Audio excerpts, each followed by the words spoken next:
கோவை மாவட்ட ஆட்சியர் அலுவலகத்தில் புதிதாக கட்டப்பட்டுள்ள நுழைவாயிலை அமைச்சர் முத்துசாமி திறந்து வைத்தார். பின்னர் மாவட்ட ஆட்சியர் அலுவலக கூட்டரங்கில் சமூக பாதுகாப்பு திட்டத்தின் சார்பில் 1048 பயனாளிகளுக்கு நிதி பத்திரத்தை வழங்கினார். பின்னர் செய்தியாளர்களுக்கு பேட்டியளித்த அமைச்சர் முத்துசாமி, கோவை மாநகராட்சிக்கு உட்பட்ட பகுதியில் 2,49,00,000 மதிப்பில் 5 கட்டிடங்கள் திறக்கப்பட்டு பயன்பாட்டிற்கு கொண்டுவரப்பட்டுள்ளதாக தெரிவித்தார்.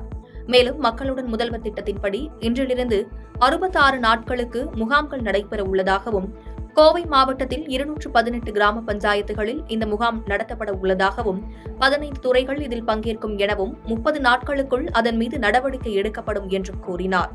மேலும் கோவை மேயராக இருந்த கல்பனா உடல்நிலை சரியில்லாததால் தான் ராஜினாமா கடிதத்தை வழங்கியிருப்பதாகவும், அவர் மீது ஊழல் குற்றச்சாட்டு என்று கூறுவது சரியானது அல்ல என்றும் தெரிவித்தார். கோவை மாநகராட்சிக்கு உட்பட்ட பகுதியில் ஒரு 5 கட்டிடங்கள் திறந்து வைக்கப்பட்டிருக்கிறது. அதனுடைய மதிப்பீடு 2,49,00,000 ரூபாய் இப்பொழுது பயன்பாட்டிற்கு கொண்டு வரப்பட்டிருக்கிறது. அதேபோல நம்முடைய மாவட்டத்துடைய சார்பாக, கோயம்புத்தூர் மாவட்டத்துடைய சார்பாக மாவட்ட ஆட்சித்தலைவர் அவர்கள் நம்முடைய தளபதி அவர்களுடைய முயற்சியால் எடுக்கப்பட்டிருக்கிற பல திட்டங்களை செயல்படுத்துவதற்கு நடவடிக்கை எடுத்துக் கொண்டிருக்கிறார்கள். இன்றைக்கு வைப்பு நிதி பத்திரம் 2 குழந்தைகள் உள்ள குடும்பத்திற்கு, பெண் குழந்தைகள் உள்ள குடும்பத்திற்கு ஒரு தலா 25,000 ரூபாய் வைப்பு நிதியாக கொடுத்து அந்த குழந்தைகளுக்கு பாதுகாப்பை ஏற்படுத்த வேண்டும் என்பதற்காக முதலமைச்சர் அவர்கள் அதற்கான திட்டத்தை கொடுத்திருக்கிறார்கள்.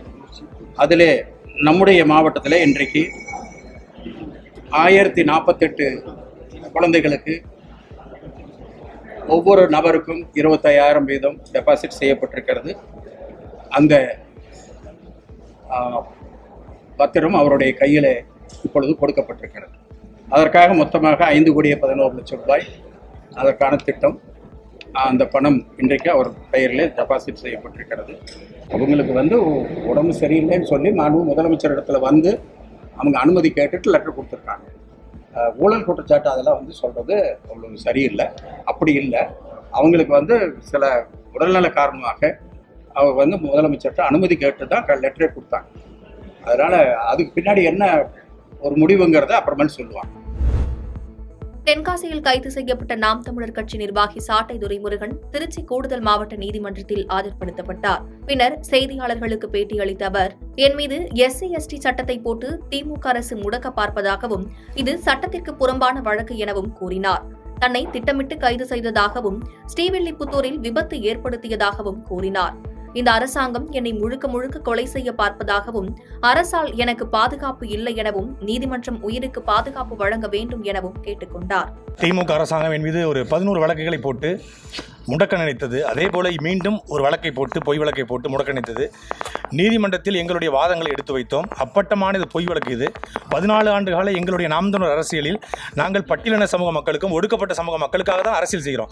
நான் என்னுடைய வலையொலியில் கிட்டத்தட்ட 1800 காணொலியில் 800 காணொலிகள் ஒடுக்கப்பட்ட சமூக மக்களுடைய வலிகளையும் வேதனைகளையும், குறிப்பாக வேங்கை வயல், மேல்பாதி, சங்கரங்கோயிலுடைய சாதிய பிரச்சனை, நாங்குநேரில் சாதிய பிரச்சனை, இதுக்கெல்லாம் ஆதரவாக நின்று அந்த மக்களுக்கு ஆதரவாக நின்றுக்கிறேன். ஆனால் என்னை SC/ST அப்படிங்கிற ஒரு PCR சட்டத்தில் என்னை முடக்க பார்த்து திமுக அரசு, அது அப்பட்டமான சட்டத்திற்கு புறம்பான வழக்கு.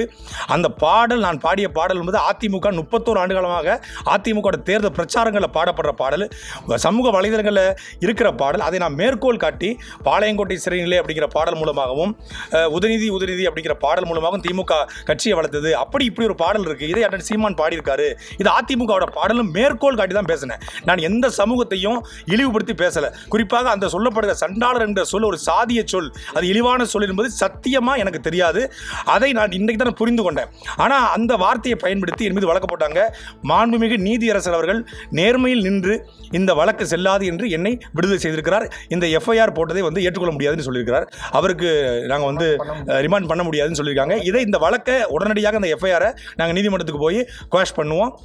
அதே போல திமுக அரசாங்கம் இப்படி பேசுகிற நபர்களை எல்லோரையும் முடக்கிவிட்டால் இடிப்பாறை இல்லா ஏமாற மன்னன் கெடுப்பார் இலானும் கெடுங்கிறது போல யாருமே பேசக்கூடாது நினைக்கிறது அப்பட்டமான அடக்குமுறை.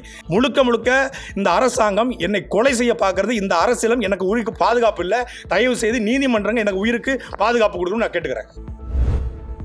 பாஜகவிற்கும் ஆம்ஸ்ட்ராங் படுகொலைக்கும் என்ன சம்பந்தம் என்பதைத்தான் போலீஸ் தேட வேண்டும் எனவும் அதை மூடி மறைக்கத்தான் அண்ணாமலை சிபிஐ விசாரணை வேண்டுமென்று கேட்கிறார் என விருதுநகர் எம்பி மாணிக்கம் தாகூர் பேட்டியளித்துள்ளார். திருப்பரங்குன்றம் தொகுதிக்குட்பட்ட பெரியார் நகர் பகுதியில் நாடாளுமன்ற தேர்தலில் வெற்றி பெற செய்த பொதுமக்களுக்கு விருதுநகர் எம்பி மாணிக்கம் தாகூர் நன்றி தெரிவித்தார்.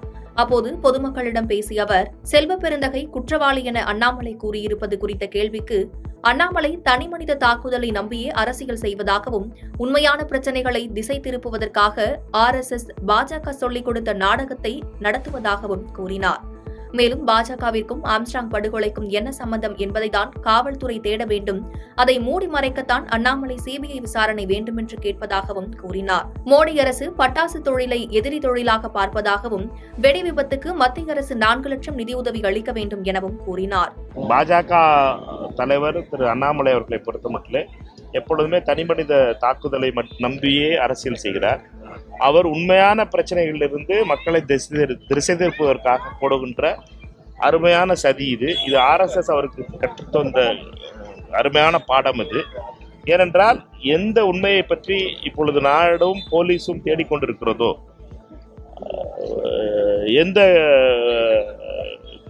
எந்த படுகொலைக்காக அதில் சம்பந்தப்பட்டிருப்பவர்கள் அனைவரிடம் பாஜகவிற்கு எதுவும் சம்பந்தம் இருக்கிறதா என்று போலீஸ் ஆராய்ந்து கொண்டிருக்கும் பொழுது, அதற்கான சர்ச்சைகளும் வந்து கொண்டிருக்கும் பொழுது, இதை போல திசை திருப்புவதற்காக அவர் தனிப்பட்ட தாக்குதலை நடத்துவது இது முதல் தடவை கிடையாது. தொடர்ந்து அண்ணாமலை அவர்களை பொறுத்த மட்டுமே பாஜக RSS அவருக்கு பழகி கொடுத்த அதே சதியை மீண்டும் தொடர்கிறார். உண்மையான பிரச்சனைகளிலிருந்து திசை திருப்புவதற்காக அவர் போடுகின்ற நாடகம். பாஜக காரர்களுக்கும் திரு ஆம்ஸ்ட்ராங் அவர்களுடைய படுகொலைக்கும் என்ன சம்பந்தம் என்பதுதான் போலீஸ் தேட வேண்டியது. அதை மூடி மறைப்பதற்காகத்தான் அவர்கள் சிபிஐ இந்த வழக்கை வழங்க வேண்டும் என்று அண்ணாமலை சொல்லிக் கொண்டிருக்கிறார். புதுக்கோட்டை புதிய பேருந்து நிலையம் எதிரே உள்ள தனியார் தங்கும் விடுதி கூட்டரங்கில் புதுக்கோட்டை செஞ்சுரி லயன்ஸ் சங்கம் 2024-25 ஆண்டிற்கான புதிய நிர்வாகிகள் பணியேற்பு விழா நடைபெற்றது. இந்த நிகழ்வில் ஆளுநர் விஜயலட்சுமி, சண்முகவேல் தலைமை வகித்தனர். இதில் சிறப்பு அழைப்பாளராக தமிழக முன்னாள் சுகாதாரத்துறை அமைச்சரும் விராலிமலை சட்டமன்ற உறுப்பினருமான சி. விஜயபாஸ்கர் கலந்து கொண்டு பதவியேற்றுக் கொண்ட புதிய நிர்வாகிகளை வாழ்த்தினார். அப்போது முதியோர்களிடம் அனைவரும் கலந்து சிறப்பாக பணியாற்ற வேண்டும் எனவும், அப்போதுதான் தங்கள் பணி மென்மேலும் வளரும் எனவும் வாழ்த்துக்களை தெரிவித்துக் கொள்வதாகவும் சிறப்புரையாற்றினார். இந்த நிகழ்ச்சி நிறைவில் தலைக்கவசமும் முதியோர் இல்லங்களுக்கு நலத்திட்ட உதவிகளும் வழங்கப்பட்டது. புதுக்கோட்டையில் திருச்சி பிரபல ரவுடி போலீசாரால் என்கவுண்டர் செய்யப்பட்டது பரபரப்பை ஏற்படுத்தியுள்ளது. திருச்சி எம்ஜிஆர் நகர் பகுதியைச் சேர்ந்தவர் துரை என்கிற துரைசாமி மீது 5 கொலை வழக்கும் 60க்கும் மேற்பட்ட வழக்குகளும் உள்ளது. இந்நிலையில் கடந்த 12/12/2022 ஆண்டு இளவரசன் என்ற ரவுடியை புதுக்கோட்டை புதுக்குளம் பகுதியில் வெட்டி கொலை செய்யப்பட்ட வழக்கில் துரைசாமி முக்கிய குற்றவாளி என கூறப்படுகிறது. இந்நிலையில் புதுக்கோட்டை மாவட்டம் ஆலங்குடி தாலுகா திருவரம்குளம் காட்டுப்பகுதியில் ஒருவர் அருவாள் மற்றும் பயங்கர ஆயுதங்களுடன் சுற்றித் திரிவதாக ஆலங்குடி காவல்துறையினருக்கு ரகசிய தகவல் கிடைத்தது. இதுகுறித்து தகவல் அறிந்த ஆலங்குடி காவல்துறையினர் தேடுதல் வேட்டை நடத்தினர். அப்போது காவல்துறையினரை கண்ட துரைசாமி தான் மறைத்து வைத்திருந்த பட்டாக்கத்தியால் காவல் உதவி ஆய்வாளர் மகாலிங்கத்தை வெட்டி தப்பி செல்ல முயன்றுள்ளார். மேலும் காவல்துறையினரை தாக்கவும் முற்பட்டுள்ளார். இதனையடுத்து துரைசாமி மீது காவல்துறையினர் நடத்திய துப்பாக்கிச் சூட்டில் துரைசாமி சம்பவ இடத்திலேயே உயிரிழந்தார். இதையடுத்து துரைசாமியின் உடலை கைப்பற்றிய காவல்துறையினர் பிரேத பரிசோதனைக்காக அனுப்பி வைத்தனர். இந்நிலையில் துரைசாமி காட்டுப்பகுதியில் மறைத்து வைத்திருந்த பட்டாக்கத்தி, நாட்டு துப்பாக்கி, பெட்ரோல் குண்டுகள் உள்ளிட்டவைகளை காவல்துறையினர் பறிமுதல் செய்தனர். புதுக்கோட்டையில் பிரபல ரவுடியை காவல்துறையினர் என்கவுண்டர் செய்த சம்பவம் பெரும் பரபரப்பை ஏற்படுத்தியுள்ளது. எம்ஜிஆர் இருந்து கூட்டிட்டு போய் அவங்க எங்க இது பண்ணாங்கன்னு தெரியல, ஆளை காணோம். திருப்பி மறுபடியும் நாங்கள் என் பிள்ளைங்களை காணோம்னு சொல்லிட்டு நான் அங்கங்கே ஜிஹெச் போலீஸுக்கு நான் அடித்தேன். இப்போ ஜிஹெச் போலீஸ்க்கு அடித்தா அவங்க யார் என்ன பேர் என்னன்னு இருங்கம்மா நீங்கள் வந்து பெட்டிஷன் கொடுங்கம்மாண்டாங்க. கடைசியில் 5:30 மணிக்கு நான் கோர்ட்டுக்கு நான் போகிறேன், என் தம்பி இறந்துட்டாங்கன்னு சொல்கிறேன். இப்போ என் பையனும் எங்கே இருக்கான்னு தெரியல, இதுவும் எங்கே இருக்கான்னு தெரியல.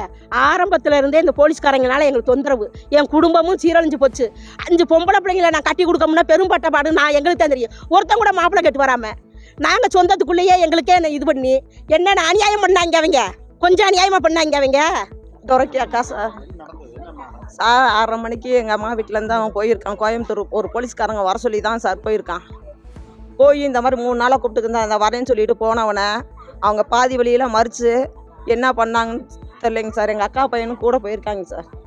ஏற்கனவே அவனை என்கவுண்டர் போட்டப்ப எங்கள் அம்மா வீட்டில் தான் தூங்கி கிடந்தவனை எழுப்பிட்டு போய் எனக்கு சோமுவையும் கூட்டிகிட்டு போய் குல்மாயி கோயிலில் போய் நகை வச்சுருக்கிறானுங்க அப்படின்னு சத்யபிரியா டீம்